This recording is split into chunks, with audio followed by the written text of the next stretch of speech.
ఈ యొక్క పరిశుద్ధాత్మ ఆశీర్వాదములు చూస్తున్న ప్రతి ఒక్కరికి హృదయపూర్వక వందనాలు తెలియజేస్తూ ఉన్నాను. ఈరోజు వాక్యమును మనం ధ్యానించుకుందాం. ఇర్మీయా రాసిన గ్రంథము అధ్యాయము 10వ వచనాన్ని మనము జ్ఞాపకం చేసుకుందాము. చనిపోయిన వాని గురించి ఏడవవద్దు, వాని గురించి అంగలార్చవద్దు, వెళ్లిపోవుచున్న వాని గురించి బహురోదన చేయుడి. వాడి ఇక తిరిగి రాడు, తన జన్మభూమిని చూడడు. ఇక్కడ చూడండి ప్రియులారా, చనిపోయిన వారి గురించి ఏడవద్దు అంటున్నాడు, కానీ వెళ్లిపోవచ్చున్న వాని గురించి బహురోదన చేయమంటున్నాడు. అంటే చనిపోయిన వాని గురించి మనం ఏడవద్దు, చనిపోయిన గురించి వాడికి చనిపోయాడు, ఇక వాడు భూమి మీద వాని ఆయుష్ తీరి వెళ్తే పరలోకమా లేక నరకమా, ఈ రెండు స్థలాలకు ఎక్కడికో ఒక్కడికైతే చేర్చబడతాడు. ఇక ఎప్పుడైతే ప్రాణం పోతుందో ఇంక అప్పుడు ఈ దేహంలో ఆత్మ లేదు, ఈ దేహం తిరిగి మరలా మట్టికి అప్పగించవలసింది. కానీ ఎంతో మంది ఈ చనిపోయిన వ్యక్తిని పదే పదే పదే పదే పదే జ్ఞాపకం చేసుకుని ఏడుస్తూ ఉంటారు. అలా ఏడ్చటం బట్టి ప్రతిఫలం ఏమీ ఉండదు. ఏడ్చేసి ప్రార్థన చేస్తూ ఉంటారు, అయ్యా ఆత్మకు శాంతి దయచేయండి. కానీ అసలు చనిపోయిన వ్యక్తి యొక్క ఆత్మకి దేవుడు శాంతి చేయడానికి, శాంతి చేకూర్చడానికి ఆయన ఎక్కడున్నాడు? భూమి మీద లేడు. పోతే పరలోకమా లేక నరకమా? పరలోకంలోకి వెళ్ళిన వాళ్ళకి శాంతి కదా, అక్కడికి వెళ్ళిన వాళ్ళు విశ్రాంతిలో ఉంటారు. వారు ఎప్పుడైతే ఈ లోకంలో దేవునితో ఉంటే చనిపోతే పరలోకానికి చక్కగా వెళ్ళిపోతారు. ఎంతో ఆనందముగా వారి యొక్క ఆత్మ దేవుని చెంతకు చేరినప్పుడు అక్కడ ఆత్మ ఎంతో సంతోషంతో విశ్రాంతిలో ఉంటది. ఇక్కడలాగా కష్టాలు, శ్రమలు, వేదనలు ఏమీ ఉండవు ప్రియులు. భూమి మీద ఉన్నంతసేపే మనకి కష్టాలు, భూమి మీదనే ఈ శ్రమలు, ఈ బాధలు, ఈ శరీరానికి నొప్పి, రోగాలు కలిగించబడతాయి. కానీ ఇక్కడ నుండి వెళ్ళిపోయాక దేవుని రాజ్యానికి వెళ్ళిన వాడు అదృష్టవంతుడు, ధన్యుడు. పాతాళానికి వెళ్ళిన వాడు మాత్రము ఇక ఎంతో అది భయంకరమైన వియాతన కలిగిన స్థలముకు చేరి నరకం అనుభవించడం తప్ప ఇక పరలోకానికి చేరినవాడు ధన్యుడు, పాతాళానికి పోయినవాడు దురదృష్టవంతుడు ప్రియులారా. అందుకే ఇక్కడ అంటున్నాడు, చనిపోయిన వాళ్ళ గురించి బాధపడిన అవసరం లేదు.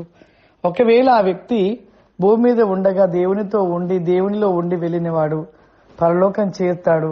ఎంతో ఆనందం అనిపిస్తుంది మనకి భూమి మీద. కానీ ఇక్కడ వెళ్ళిపోని వారి గురించి రోదన చేయమంటాడు. నిజమే, ఉంటున్న వారి కోసం ప్రలాపించమంటుండు, రోదన చేయండి. ఎందుకంటే నువ్వు ఉంటున్న వారు ఎక్కడికి వెళ్తారో తెలియదు, పరలోకానిక నరకానిక అనేది తెలియదు. అది మనము మన ఆత్మ మనం నిర్ణయించుకునే విధానం ఉంటుంది. కాబట్టి ఇక్కడ ఉంటున్న వారి కోసమే రోదన చేయండి, చనిపోయిన గురించి అసలు ఏడవద్దు అంటున్నాడు. ఒకరోజు నేను మనకి తెలిసిన సంఘంలో స్టార్టింగ్ లో ఒకరు చనిపోతే వాళ్ళు ఫస్ట్ రోజు వెళ్ళి కార్యక్రమాలు అయిపోయి 3వ రోజు రమ్మని వాళ్ళు కబురు పెట్టారు. ఇక నేను అన్నాను, 3వ రోజు ఎందుకమ్మా అంటే, అమ్మ రెండమ్మా అనేసి అన్నారు. సరే ఇక వాళ్ళు ఏడుస్తూ అడిగారని వెళ్ళాం. వెళ్లేలోపు మేము వెళ్ళలోపు అక్కడ సమాధికి దగ్గరికి వెళ్ళిపోయి అక్కడ ఒక చెంబు నిండా పాలు, భోజనము, స్వీట్స్, ఆమె ఏమేమి తింటుందో మొత్తం తెచ్చి అక్కడ పెట్టుకుని రెడీ కూర్చున్నారు. మేము వెళ్ళాము. వెళ్ళాక ప్రేయర్ చేద్దామని అన్ని అక్కడ కనబడుతుంది. ఏంటమ్మా ఇవన్నీ అన్నాం సమాధి దగ్గర. అమ్మా అని గట్టిగా ఏడ్చేస్తున్నారు.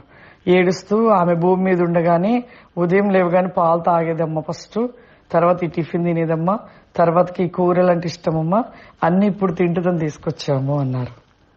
నాకు ఏం అర్థం కాలేదు, అలాగే చూశాను కాసేపు. ఇప్పుడు తినడం ఏంటమ్మా అన్నాను. అవునమ్మా, చనిపోయిన సమాధిలో ఉంటది కదా, తింటది కదా అనేసి అన్ని తెచ్చాము, ఇప్పుడు తింటది కదమ్మా అంటున్నారు. నాకు నవ్వాలా, ఏడవాలా, బాధపడాలా అర్థం కాలేదు. వెంటనే నేను ఒక మాట అన్నాను, అమ్మా చనిపోయాక ఇక్కడ అంటూ ఉండరు కదా, ఆత్మ లేదు కదా ఇక్కడ, ఆమె పరలోకానిక నరకానిక వెళ్ళిపోయింది, ఇంకా మరి ఇవన్నీ తీసుకొచ్చి మీరు ఎవరికి పెడుతున్నారు, దెయ్యానికి పెడుతున్నారా అన్నాను. దెయ్యం ఏంటమ్మా అలా అన్నారు అన్నారు.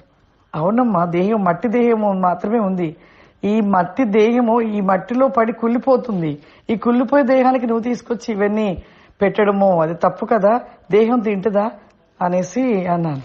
అంటే ఆమె ఏం మాట్లాడదు. మరి చనిపోయిన వెంటనే మీరు కదిలిచ్చేసి ఆమెకు పెట్టకపోయారా, తినేదేమో చూద్దాము అంటే ఏమీ మాట్లాడలేదు.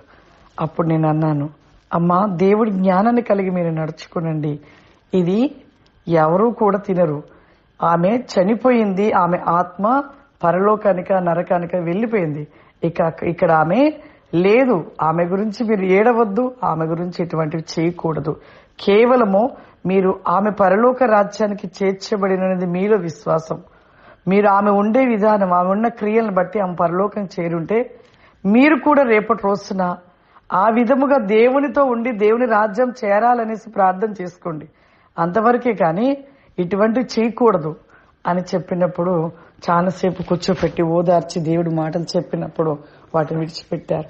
నిజమే, చనిపోయిన వారి గురించి మనం ఏడవద్దంటుండు, చనిపోయిన వాళ్ళ గురించి ఆలోచించవద్దంటుండు, చనిపోయిన వాళ్ళ గురించి పదే పదే జ్ఞాపకం చేసుకోవద్దంటున్నాడు. చనిపోకుండా దేవుణ్ణి తెలుసుకోక కుటుంబాలలో మరి అనేకంగా మరి పాపములో ఉంటున్న వారి కోసము రోదన చేయమంటున్నాడు. మన కోసము మనము మరి తప్పులు ఒప్పుకొని దేవుని రాజ్యానికి వెళ్ళేటట్టుగా ప్రార్థనలో ప్రలాపమైన ప్రార్థన చేసుకోమని చెప్తున్నాడు. అటువంటి ప్రార్థన మనం కలిగి ఉండాలి. మనం ప్రార్థన కలిగి దేవుని యొక్క రాజ్యపు వారసులుగా ఈ లోకంని విడిచినప్పుడు అక్కడికి చేరేవారిగా పైనున్న వాటిని మనం వెతుకుతూ వాటి కోసమే మనము నిలిచి ఉండాలి. కానీ చనిపోయిన వారి కోసం ఏడ్చి మనము దేవునికి మరి దూరమై వారిగా ఉండకూడదు ప్రియులారా. కాబట్టి ప్రతి ఒక్కరు కూడా ఆ విధముగా మనము సరి చేసుకొని అనేకుల కోసం ప్రలాపించే వారిగా మరి ఆ విధముగా మనం నిలిచి ఉండాలని దేవుని యొక్క ఆశ. ప్రార్థన చేసుకుందాం. సర్వశక్తివంతుడ దయగల తండ్రి, గొప్ప దేవ, పరిశుద్ధాత్మ తండ్రి, ప్రతివేకముగా ప్రభా ఈ ప్రోగ్రాం చూస్తున్న ప్రతి బిడ్డను మీరు దీవించి ఆశీర్వదించండి. దినమంతా కూడా వారి జీవితంలో సమృద్ధి, ఆరోగ్య ప్రతివేకమును, యొక్క ఆత్మవేకమైన అభిషేకమును దయచేయమని తండ్రి. ఆమేన్. God bless you. దేవుడు మిమ్మల్ని దీవించును గాక. ఆమేన్.